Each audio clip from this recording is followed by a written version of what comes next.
The summer sun beat down on the cracked sidewalk of Elm Street in suburban Ohio, where 12-year-old Hugo Thompson first felt the weight of a secret that would shape his entire life. It was at his mom's backyard barbecue, laughter echoing from adults clutching beer bottles, when her best friend, Uncle Ray, not really an uncle, just the guy who'd been around since Dad left, pulled him aside into the garage for what he called a man-to-man talk. By the time Hugo stumbled back out, his world had tilted, a confusion of shame and fear knotting in his gut that no amount of lemonade could wash away. Hugo's mom, Linda, was the kind of woman who wore her optimism like armor, working double shifts at the local diner to keep their modest ranch house afloat after the divorce. She and Ray had been inseparable since high school, him stepping in as the handyman, the shoulder to cry on, the one who fixed the leaky roof and drove Hugo to Little League games. Everyone in their tight-knit neighborhood saw Ray as a saint, the reliable bachelor who volunteered at church and coached soccer on weekends. But that day in the garage, Ray's words slithered into Hugo's ears like poison. Compliments that felt wrong, a hand on his shoulder that lingered too long, promises of secrets just between them. Hugo didn't understand it fully then, but the incident planted a seed of doubt about himself, making him question why he felt different from the other boys, why playground crushes on girls never sparked for him. As weeks turned to months, Hugo buried the memory deep, convincing himself it was a one-time weirdness. But Ray's presence lingered like a shadow in their home. Linda invited him over for dinners, movie nights, even holidays, oblivious to the way Hugo flinched at his approach. "Ray's like family," she'd say, ruffling Hugo's hair. "He's always got your back." Hugo tried to speak up once, mumbling something vague about not liking Ray's games. But Linda laughed it off. "Oh, honey, he's just teasing. Don't be so sensitive." Her dismissal stung more than the incident itself, teaching Hugo early that some pains were meant to be swallowed whole. By high school, the suburb had grown stifling, its manicured lawns hiding undercurrents of judgment. Hugo excelled in academics, joining the debate team to channel his inner turmoil into arguments he could win. He dated a girl named Sarah briefly, holding hands in the hallways to fit the mold, but it felt like play acting. Late nights, he'd stare at the ceiling, replaying that garage moment, wondering if it had awakened something in him or broken it. Rumors swirled about a kid in the grade above who got bullied for being that way, his locker vandalized with slurs. Hugo watched from afar, heart pounding, vowing never to let anyone see his own confusion. College offered escape. Hugo chose a state university 2 hours away, majoring in psychology to unpack his own mind. There, in the anonymity of dorm life, he met Jamie, a confident art major with a laugh that lit up rooms. Their friendship started innocently, study sessions turning into coffee runs, shared playlists evolving into late-night confessions. One rainy evening in Jamie's room, surrounded by canvases of abstract emotions, Jamie leaned in and kissed him. It was the first time Hugo felt seen, not shattered. But the joy came laced with fear. What if this confirmed the damage Ray had done? Was his attraction to men a scar from childhood or something innate? Hugo wrestled with it silently, never uttering Ray's name to Jamie, afraid it would taint their budding romance. Back home for breaks, Linda noticed Hugo's distance but attributed it to college stress. Ray was still around, now dating someone casually, but his eyes on Hugo during family gatherings made the air thick. Hugo avoided him, excusing himself early, his silence a shield. He came out to himself in those quiet moments, accepting his identity as gay, but the words never crossed his lips to his mom. How could he, when she'd dismissed his hints before? The neighborhood whispered about a local scandal, a teacher accused of impropriety with students, and Linda's reaction was telling. People make up stories for attention. It solidified Hugo's resolve. Coming out would mean dredging up the past, risking disbelief or worse, blame. As graduation neared, Hugo and Jamie's relationship deepened, filled with stolen weekends exploring the city, hands intertwined under cafe tables. Jamie pushed for openness. "Your mom loves you. She'll understand." But Hugo shook his head, memories of Ray's betrayal flooding back. The conflict brewed inside him, Love versus fear, truth versus safety. One night, after a heated argument, Jamie stormed out, leaving Hugo alone with his thoughts. Was silence protection or just another form of hurt? Returning home post-graduation felt like stepping into a time capsule. The same Elm Street signs faded under Ohio's relentless sun. Hugo landed a job at a counseling center in Cleveland, commuting from Linda's house to save money. But the proximity amplified the unspoken tensions. Linda, now in her 50s, had taken up gardening, her flower beds a burst of color against the drab routine.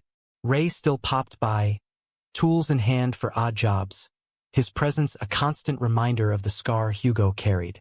"Good to see you settling in, kid," Ray would say with a wink that made Hugo's skin crawl. He never confronted Ray. The power dynamic from childhood lingered, and what proof did he have after all these years? Just a boy's word against a community's hero. Jamie visited on weekends, their relationship a secret oasis. They'd drive to nearby parks, picnicking under oaks, sharing dreams of a future apartment in the city. But Jamie's patience wore thin.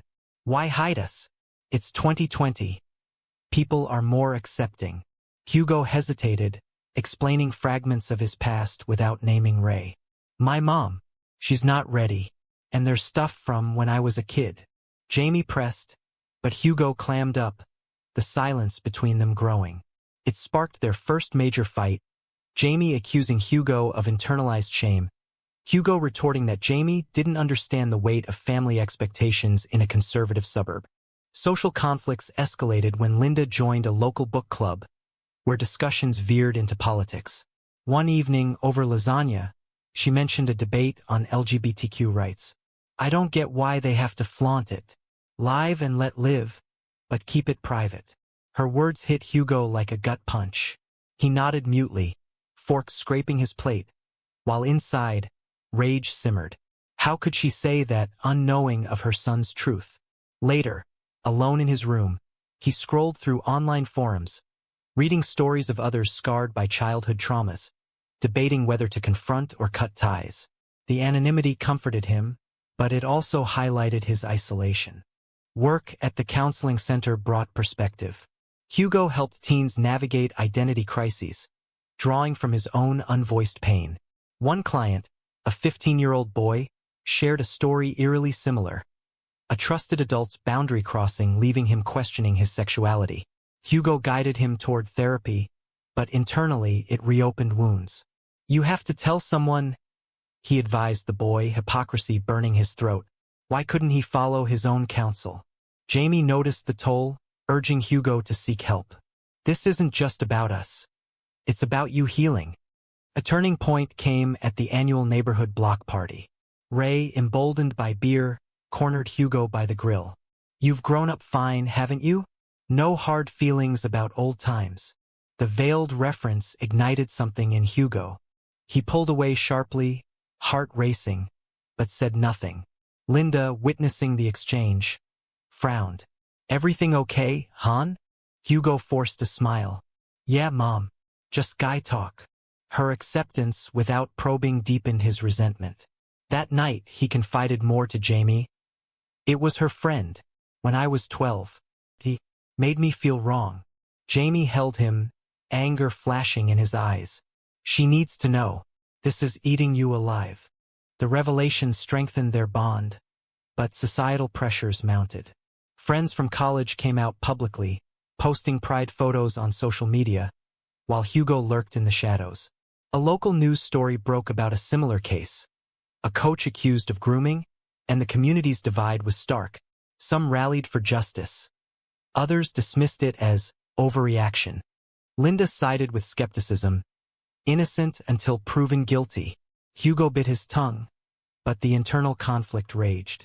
Was his silence complicity, allowing Ray to potentially harm others?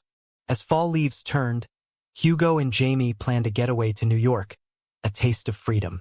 But Linda's casual comment over breakfast halted him. Ray's thinking of running for city council. He's so good with kids, he'd be great. The irony choked Hugo. He imagined the headlines if he spoke out. Scandal rocking the suburb, his mom devastated. Yet, staying quiet meant betraying himself. Jamie's ultimatum loomed. Come out to her, or I'm not sure I can keep pretending. The choice loomed, a precipice of emotion and consequence. Winter blanketed Ohio in snow, mirroring the chill settling over Hugo's life. His job at the counseling center intensified, with more clients seeking solace amid rising awareness of mental health. One session particularly haunted him. A young man recounting years of suppressed identity due to family denial. My parents never asked, so I never told, the client said, eyes distant. Hugo nodded empathetically, but inside, it was a mirror to his soul. Driving home through flurries, he rehearsed coming-out speeches, only to falter at the door. Linda's routine had shifted. She volunteered at the community center, often with Ray. Their friendship seemed unbreakable, a pillar in her life post-divorce. Hugo observed from afar, jealousy mixing with anger, not for her affection, but for her blindness. Jamie, now working as a graphic designer in the city, commuted less, their calls filled with tension.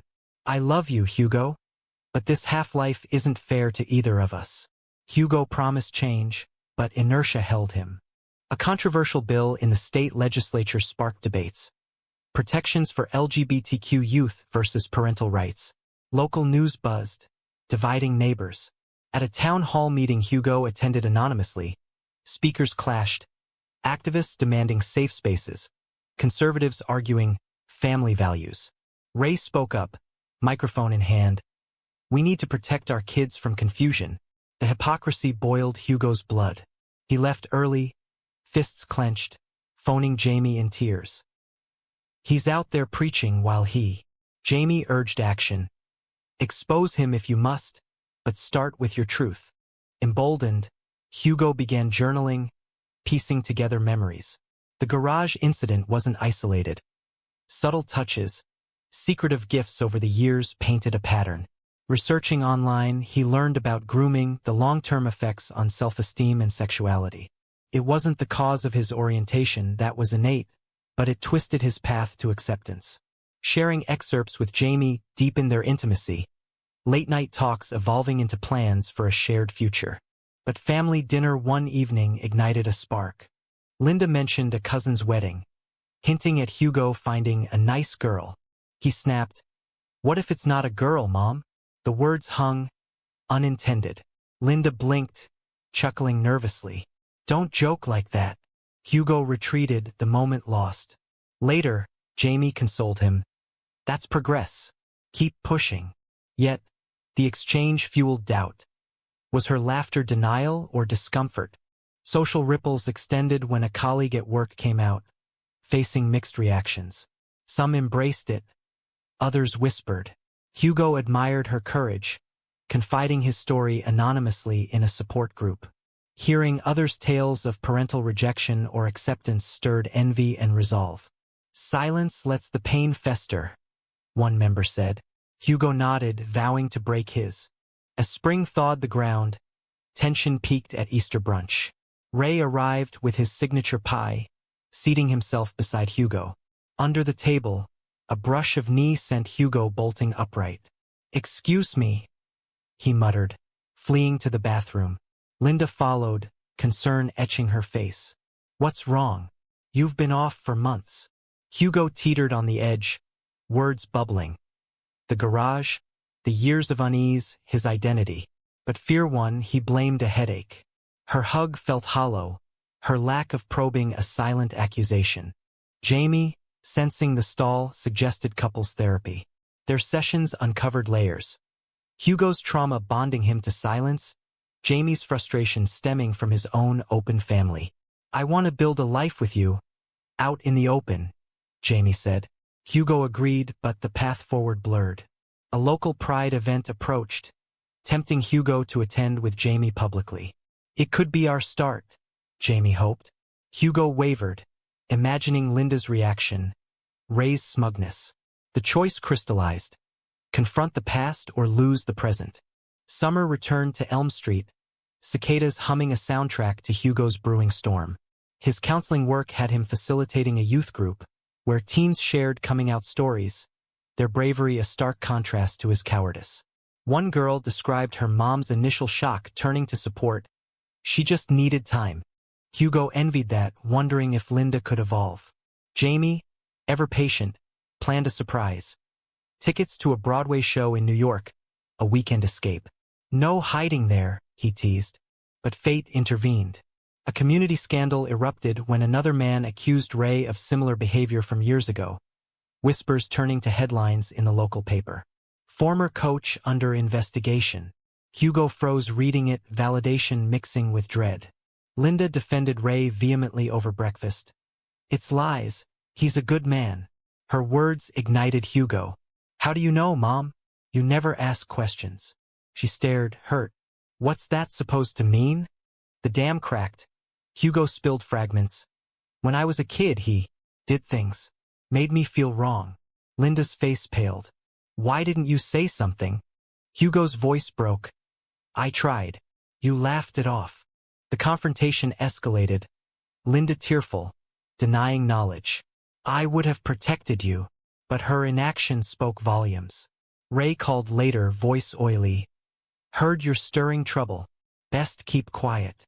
Hugo hung up, fury fueling him. He confided in Jamie, who rallied. This is your moment. Come out fully. That night, Hugo sat Linda down again. Mom, I'm gay. I've been with Jamie for years. Silence stretched, then tears. I suspected, but you never said. Her admission stung. Suspicion without inquiry. Love laced with apathy. Societal backlash followed. The investigation into Ray divided the neighborhood. Supporters picketed, calling it a witch hunt, while victims' advocates pushed for justice. Hugo debated testifying, his story potentially tipping scales, but fear of scrutiny held him. Jamie supported whichever path. You're healing first. Their relationship strengthened amid chaos, weekend getaways becoming lifelines. In New York, amidst vibrant streets, Hugo felt free, holding Jamie's hand publicly for the first time. Back home, Linda grappled with guilt, attending a PFLAG meeting secretly. I failed you, she admitted one evening. Hugo forgave partially, but scars lingered. You never asked because you didn't want to know. The exchange sparked family therapy, unearthing Linda's own traumas, her divorce, reliance on Ray as a crutch. I was blind, she confessed. Progress was slow, acceptance budding like her garden flowers. As the case against Ray built, Hugo chose anonymity, providing a statement without public fanfare. It empowered him, closing a chapter. Jamie proposed moving in together, a Cleveland apartment symbolizing new beginnings. No more silence, Hugo agreed, but echoes remained. Friends' judgments, societal debates on accountability. A viral op-ed questioned parental responsibility in abuse cases, mirroring Hugo's dilemma. Highs and lows intertwined. Linda met Jamie formally, awkward hugs evolving to genuine warmth. Yet, underlying tensions persisted. Ray's trial looming, community rifts deepening. Hugo reflected on his journey. From childhood wound to silent emergence, now vocal truth. The cost? Fractured bonds but gained authenticity. Fall winds swept through Ohio, carrying change as Ray's trial commenced. The courtroom buzzed with locals, Hugo attending incognito, heart pounding as testimonies unfolded. His anonymous statement contributed, but hearing others' stories validated his pain, a collective catharsis. Linda sat beside him one day, her presence a tentative olive branch. I'm here for you, she whispered. Post-hearing, they talked openly, her regrets, his resentments. I should have seen, she said. Hugo nodded. Asking matters. Jamie's support anchored him. Their new apartment became a haven, walls adorned with art symbolizing resilience. Evenings, they'd cook together, discussing futures, marriage, perhaps adoption. But societal conflicts persisted. A national debate on statute of limitations for abuse cases raged, with pundits arguing victims' delays as suspect. Hugo penned an anonymous blog post, sparking online discourse. Silence isn't consent. It's survival. Linda's evolution surprised. She advocated quietly, donating to LGBTQ causes, bridging gaps with Hugo. A family Thanksgiving marked progress. Jamie at the table, conversations flowing without pretense. Yet, undercurrents lingered. Ray's conviction brought closure but divided friends. Some shunned Linda for her past association. Others praised her growth. Hugo navigated mixed emotions. Relief mingled with loss for the innocence stolen. Work flourished. Hugo specialized in trauma counseling, his experiences informing empathy. A promotion came, affirming his path. Jamie's career thrived too, their partnership a testament to love's endurance. But reflections haunted. Had Ray's actions shaped his identity, or merely delayed its embrace? Therapy helped untangle, affirming his orientation as inherent, the trauma a separate scar. As winter neared, Hugo and Jamie attended a pride parade, flags waving in unity.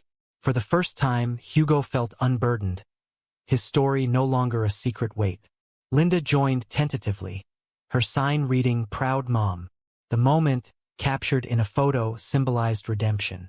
Yet questions lingered, the cost of silence, the ethics of forgiveness. In quiet moments, Hugo pondered the broader implications, societal norms pressuring conformity, families' roles in fostering safety. His journey highlighted controversies. Should parents probe children's silences, or respect privacy? Is delayed justice still justice? The trial's aftermath fueled debates, with Hugo contributing anonymously to panels. Life moved forward, highs outweighing lows.